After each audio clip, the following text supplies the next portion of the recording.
All right. Hello, everyone, and welcome to Broaddus Thursdays. I'm Jeff. It's the Cavanaugh Broaddus show. It's the Cavanaugh Broaddus show. There you go. I don't have a Yeah, Broaddus button. yeah. Broaddus. We have to get something from maybe Snoop Dogg, because his last name is Broaddus. So Okay. maybe your Cavanaugh and then a little Snoop Dogg piece. So we get Okay. a little bit of that. How about Okay. that? Yeah, we'll figure it out. We'll figure it out as we go. Oh, We're we're trying our best, aren't we? we're upgrading the home studio of Broaddus. You'll notice a fine camera if you're watching. If you're watching instead of listening, you'll notice that he has a fine piece of equipment there, and we Yeah, believe he's louder. We believe he's louder. I am. I am. I'm trying to be louder here, so everybody, like my mom, doesn't like. Stop yelling at me, bro.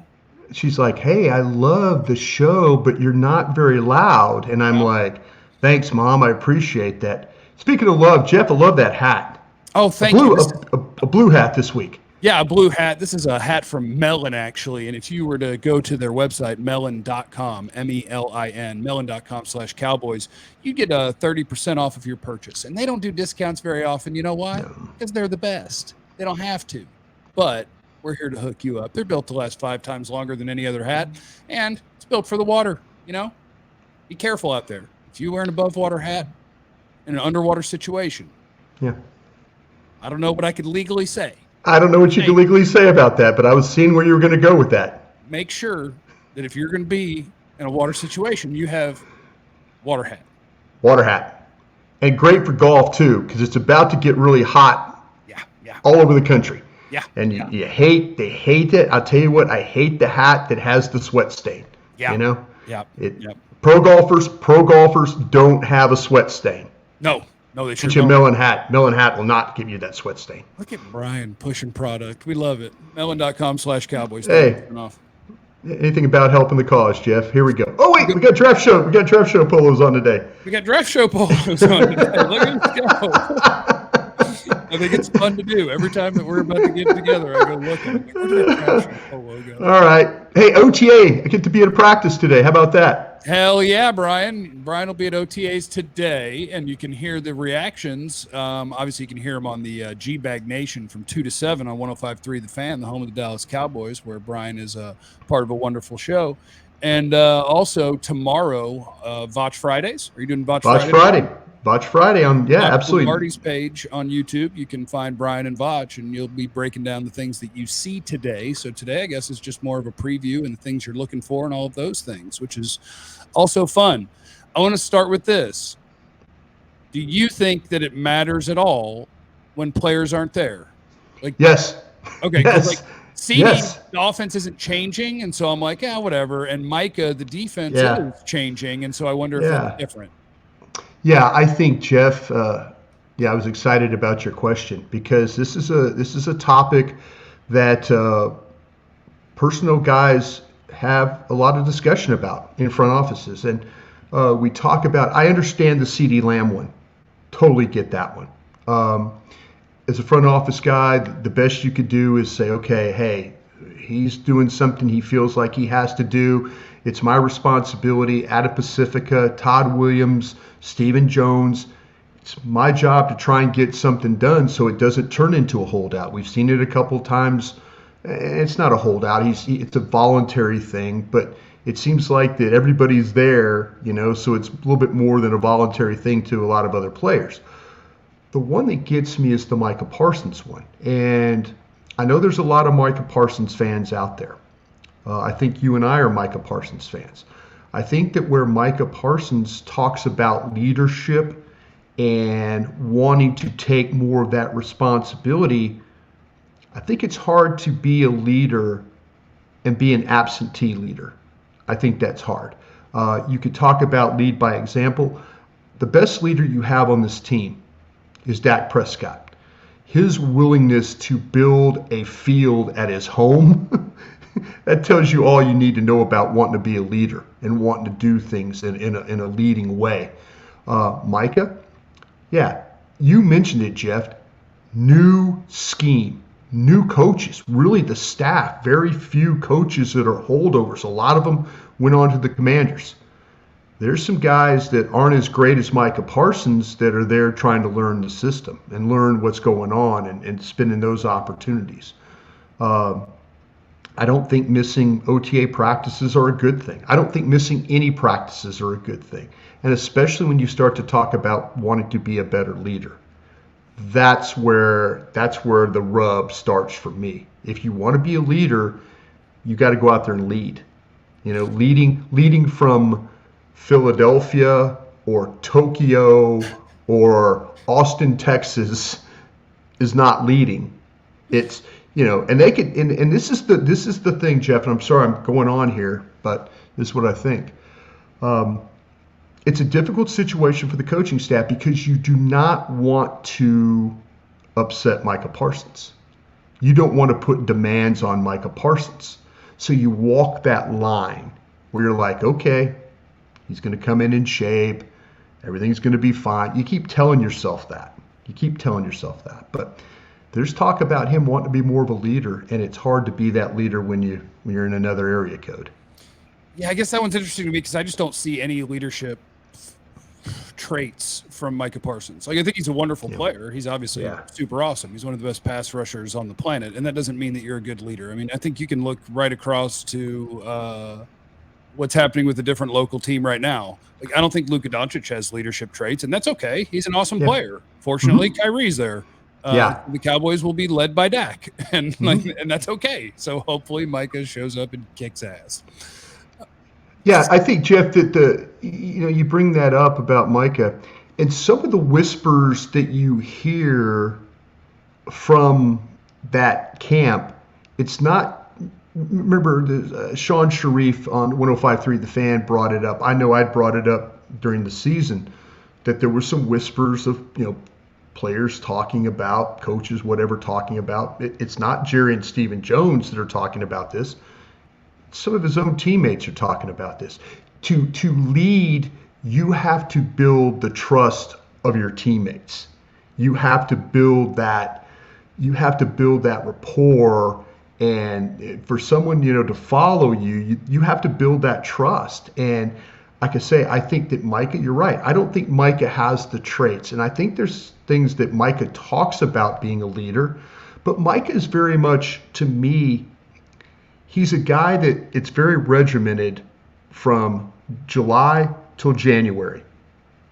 And he doesn't like that regiment outside of that window. He likes to be in Austin, in Philadelphia, in Tokyo, wherever he wants to be. He's like, okay, I'm going to do what I want to do. And he's got a lot of outside interests, and that's cool. But then you see a guy like Dak Prescott, and it's the focus is there. And that's to me leadership, and that's talking about leadership. They're two different things. Yeah, and we'd love every football player to be the perfect combination of Dak leadership and Parsons' ability. But hey, you get what you get. Like, I think. Let me tell you what. I think CD is a wonderful player. I don't think CD is a leader, and that's okay. No, and that's the thing about it is Dak is such above. He's off the scale, and then others, they might be leaders, but they're not off the scale, and that's the thing that Dak can make leaders look really bad because he takes it to a whole nother level. And what can be awkward is when your great leader isn't as good as the guy who's not a good leader, and then the not a good leader is like, "Shut up, don't talk. I'm better than you," and you're like, "Oh crap." Yeah. Gotta be careful. So when you get out there today, there are a couple of things, at least from yesterday, that I found interesting. And one of them is a conversation that at least involves Zeke, because I saw our buddy Patrick Walker talking about how it seemed like when they had their first team out there, Rico and Zeke kind of got a bunch of reps as the first team guys. Mike McCarthy talked in a really positive way about Royce Freeman. Is any of the running back stuff interesting to you, or are we just barreling towards it's Rico and Zeke and Deuce is hanging around? Like, I wonder, because of Zeke's relationship with them, and like, he's uncuttable, right? There's no way, even if they think Royce Freeman's a better player, Royce Freeman's screwed because Rico and Zeke are here. Yeah. See, that's the thing that this running back situation, as you mentioned, is interesting. I think they have an idea what they want to do with Ezekiel Elliott. I think they have an idea for that. Yeah, they want I'm to have him interested. week 1 protect their left tackle Yeah, against Myles Garrett. Yeah, chip, be a chipper all day. Be a Love chipper. chipping. Love chipping. But I think that, to me, I'm of the belief that, Jeff, if when you and I get out to Oxnard and watch these practices, and if it Fight does, like hell to try to get a credential, Brian. I don't know if it's going to work out. I might be on the other side of the fence watching these practices. I'll tell you what, man, you can sit up in the stands and see a lot of that football field, because I've done it before, and it's a great spot to stand. As a matter of fact, I'll sit up there with you. But the thing about it is that it's when you look, I think they're going to get to Oxnard, and they're really going to give all these guys a shot. And if it doesn't appear to be where it needs to go, I don't see them waiting until week 5 and making a move. I could see taking one of those compensatory 5s they've got, or something, maybe their own pick, and going for a surplus and trying to find somebody that they can, they made a huge investment in this offensive line.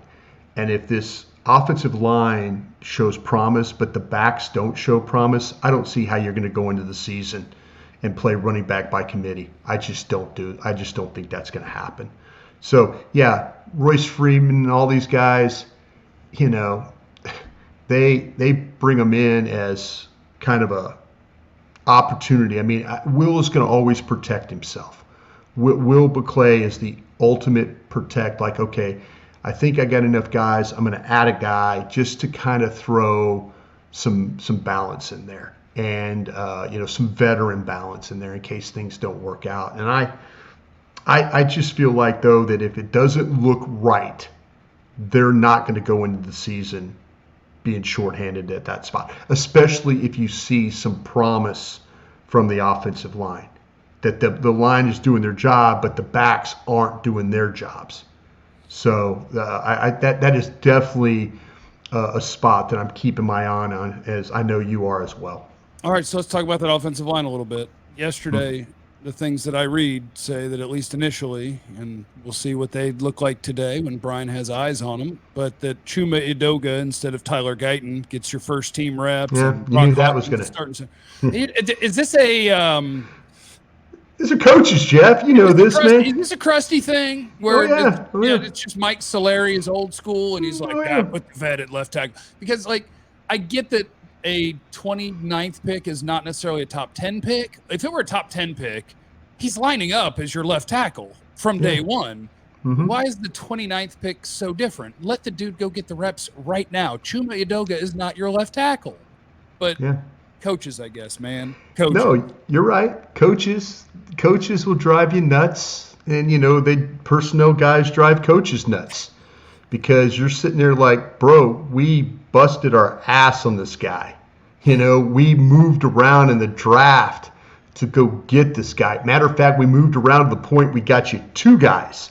And you're not playing. They'll tell you, man, Jeff, they will tell you about Brock Hoffman like he's the second coming of, and I've mentioned this, Mike Webster from back in the day, the Super Bowl, Steelers All-Pro center, or hell, Travis Frederick. They'll talk about him like he's Travis Frederick. And I hope he is, because if he is, that's fine too. Then Cooper Beebe can replace Zach Martin in a year. I'm cool with either way. That's fine. That's fine. But Chuma, with all due respect, I don't want to be mean to any individual person. I'm sorry, to Chuma Edoga and his family. He's not your left tackle. No. Coaches Hoffman might be your center. He might.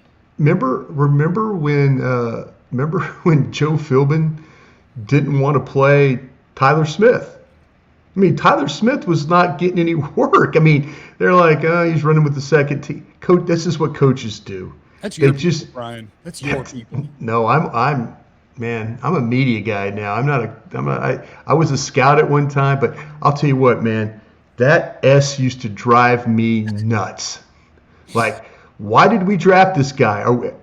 We know this guy can't help us as a starter. Right. That's why we went out and picked this guy at 29.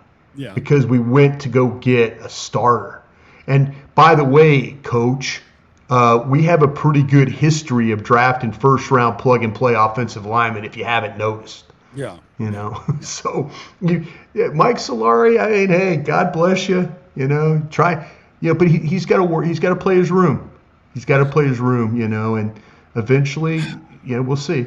I got to We'll tell see. you, coaches, if you're listening, you old school coaches, I've had about enough of you people. What do you mean, you people? Yeah. That's What right. do you mean, you people? Okay. Next guy, and this is I don't know. Like I don't know how much you can learn from an OTA in May, but how I guess you could answer that on its own. Like, what can you learn? Because when it comes to the offensive line, I don't think there's a thing on this team that is more unpredictable and more important than how that group plays. Like, we don't know what you're going to get out of left tackle. Could be good, could be terrifying with a learning curve. Don't know what we're going to get out of center. And then how important is what Terrence Steele does? And what is your confidence level that he's going to be better this year now that he's another year removed from injury? I just think there's a lot of wild cards in there. And I don't know what you think you might learn during OTAs, but I guess I'm saying eyes on Terrence Steele, I think, are very important right now. Yeah. Can he be better than he was a year ago? Because he needs to be.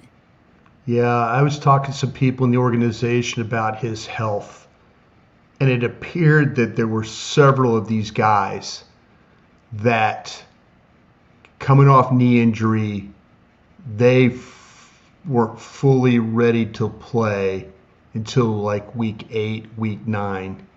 And you get halfway through the season and finally they start playing well. And man, I think that's what happened to Terrence Steele before the injury. Man, there's nobody that threw more dirt on that kid than me. Nobody. Yeah, you're a real jerk. I am a real jerk. But when you watched him play, and it's kind of the same thing you heard now about Brock Hoffman. First in, last out, loves the weight room, loves the meetings, takes notes, asks questions. Everything they said about Terrence Steele. And then he turned out to be pretty damn solid for you.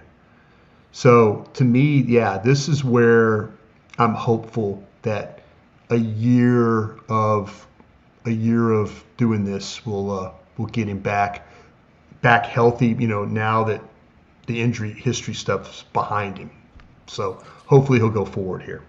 Is there anybody on the football team that you think can beat up the defensive line coach? No, hell Jeff no. Scanina, every time I Yeah. see him coaching someone, I'm like, oh, that's interesting. Like, I'm watching him coach Marshawn Nealand, who's 265, 270 pounds or whatever. And I'm like, there's no chance that player could beat up that coach. Jeff's a big guy. I mean, a really big guy. And when he came out of Purdue, he was a big guy.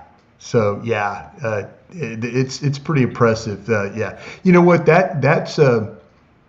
That was I believe, and I need to ask Zimmer this question, Mike Zimmer. I need to ask him, was this a hire? This was probably going to be a Ron Rivera. If you're going to be the defensive coordinator, who are you bringing as your defensive line coach? And maybe it was so impressive by the way that Ron Rivera described him as a coach that the Cowboys said, well, damn, we're not going to hire Ron Rivera, but let's hire this defensive line coach. I think it's really important because I've seen pictures of Zimmer recently, and I say this as a man who is going to turn 40 in 6 days. I know that it gets tougher to be svelte and to be chiseled. I know it's tougher. But Why did I notice the same thing? I've seen the pooch that Zimmer's rocking. And so I feel like when he's coaching tough and Mike Zimmer's telling Micah Parsons something and Parsons fires back, shut up, you out of shape fat man, then Scanina comes running over, choke slams him, and he's like, say something else. And I think that's important. You have to have that dynamic in a coaching staff. Mike has put on some weight, and I remember one spot right there in the pouch. And that's the problem when you trust me, you're talking to a guy that's trying to limit calories right now and walk 3 miles a day. And you're crushing it, bro. You're crushing it. I'm trying. I'm really trying it. By the time we get to training camp, I hope to be a lot better than I am right now. But yeah, it's funny, Mike. I remember Mike being kind of a small guy, and now I'm like, I saw him on the field. I saw him on the field the other day, and I'm like, what are we doing? What's the bid here? What are we trying? Here I am. Here's another big man, kind of taunting a big man. He's getting to be a big man. But one of us. One of us. One of us. Anyway, let's see. At least one other thing that I wanted to ask you about, and that is, so Mazi Smith is out there, but Mazi Smith is watching because he's got the shoulder injury. And I wonder if you have thoughts on a guy like Justin Rogers or a guy like Carl Davis, because much like you talked about running back, where they could get to camp and look around and go, if you had to play a football game tomorrow and you needed somebody to play nose tackle, well, I guess tomorrow doesn't matter because like Mazi will be ready when it's season time. Like a nose tackle is going to play 30 to 40 snaps a game, and I don't know who they are. Like, at the moment, Mazi Smith is going to get to play a bunch of snaps. When Mazi jogs off the field, if a nose tackle is still in the game, is he here? That's maybe it's just a great opportunity for Justin Rogers. You know what, Jeff? I hate to be that guy, but I'm going to be that guy. I asked some people in the organization about Mazi Smith, and we've all kind of talked about it on our show here in previous shows. But I'm like, well, what's the expectations? Come in, work hard, be ready. I mean, it was that direct. It was come in, work hard, be ready. Okay, so maybe they have none? I kind of took it as like, they're like, dude, let's go. Let's you come in here and you take this seriously and you work hard and we will figure out what we need to do. And I mean, it wasn't like, well, you got to give him time and you got to, it didn't sound like coddling to me. Yeah. It didn't sound like coddling at all. It sounded like, hey, we understand what you're dealing with, but you know what? You have a responsibility to come in, work hard, and be ready. That's how direct it was to me. And I'm sure they probably said it to him in even more of direct terms. Justin Rogers could be this guy that, like what we were thinking with Overshown last year. The sneaky impact rookie man? There you go. And I see it as, I remember there was a guy that we drafted in 2005 from Auburn named Jay Ratliff that came in he's and pretty played good. 7th-round pick. Defensive tackle that was undersized and all that. And so you're kind of, man, if that's, and I know that Justin Rogers is a big one technique player, but to me, this is where they need him to show up. They need him to play like he's playing against Georgia and Tennessee and Texas A&M and everybody else, and be that big body guy that all of a sudden, wow, we hit on a 7th-round pick. Because right now they don't have that guy. They just don't. They don't have that guy, and they need somebody to clearly show up and try and help out in that way. All right, last thing that I have for you, Mr. Bryan Broaddus of 105.3 The Fan, G-Bag Nation, 2 to 7, Monday through Friday. You talk about the way they talk about Brock Hoffman as a center guy. Yeah. Do you have people talking the same way about Jalen Tolbert, or at wide receiver, is this going to be a Jalen Tolbert, Jalen Brooks, Ryan Flournoy, Cavante Turpin free-for-all? Man, you nailed it. You nailed it. Free-for-all? Free-for-all. Why can't Turpin? Okay, yeah, this is what I need. Yesterday, I was just saying I have no idea, but like if there's a dude that has ability to play football and he doesn't play more football, there's probably something I don't know. Why isn't it Turpin? Okay. Like who threatens the defense more than Turpin out of these guys? You're one of my favorite guys I've ever scouted with on wide receiver. Do I need to go watch him play receiver? No. You're more willing to play with smaller guys. I love Tiny Man. Yeah, Tiny Man's hard to stay in front of. Tiny Man hard to take. Right. Do you take that chance with him and Cooks on the field at the same time? It doesn't bother me. It's not like we're out Okay, here see, that's what I'm saying. I know I knew this when I asked the question. I knew it didn't bother you. Oh, I put all the tiny people out there. I knew you would. Yeah, I love them. I don't think it's something that they want to do, but I think in a perfect world, they would love Tolbert to step up and take that third job. That would be justification to them. There's a couple of guys. We've talked about these guys, Jeff, before. Sam Williams, Tolbert, Golston, McQuamu. We've talked about all these guys that have been previously drafted here and drafted in good slots, that haven't really stepped up to make plays. And so I think there's not just the wide receivers. I think there's several of these guys that need to. But in a perfect world, how much? I don't know how much. I don't know what the learning curve is going to be for Flournoy. I don't know that. He is a good-looking kid, Jeff, but we've drafted a bunch of good-looking kids that couldn't play. I heard Bobby. I think he was talking about Flournoy. I heard our buddy Bobby Belt on the on Sean and RJ, the morning show on the Fan. I heard him.